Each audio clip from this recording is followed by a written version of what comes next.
Yeah. What do you find is the main reason outside of the school system? So, you know, even for yourself, you said you've left the school system, you fit into that system, but now the challenge of figuring out life, what do you think presents as the biggest challenge or challenges to being comfortable in finding a degree or a work balance that works for you? You know what the biggest two things I think that contribute to struggling to figure out who you are after school are? The first one is definitely expectations of yourself based on what other people think you're capable of. Yeah. So it's expectations and comparison. Like, it's so easy for us to compare what we're doing with the people we grew up with. So I guess if we start with expectations, like, you finish school with an idea of how intelligent you are, Yep. what courses you could do if you wanted to go to university, what options are out there if you don't want to go to university. Although you don't know all the options, you know all the ones that you've been told. Yep. And based on those things, you expect from yourself a certain level of achievement. You expect from yourself, based on what your parents think of you, a certain level of achievement.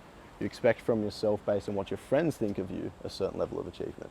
So there's three different factors at play here. And they're often quite different, because your family sees a different side to you that your friends see, and you see a different side to yourself than what both of those sides see. So all these expectations never match up.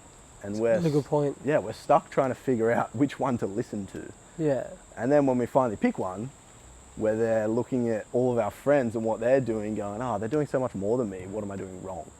Yeah. So it's like we have expectations, and then we expect more of ourselves when we see our friends doing something different or something extra. It's like we're too busy thinking about what we could be doing rather than appreciating where we're at. And I think that's where the problem lies.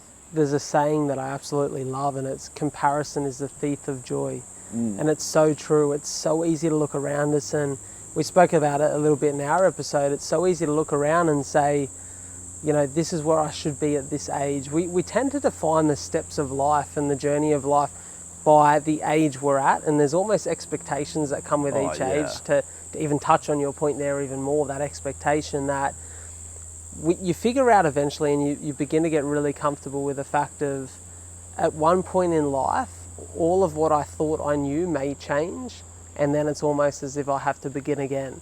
So forget about how old you are and just go with what feels right and what means something to you.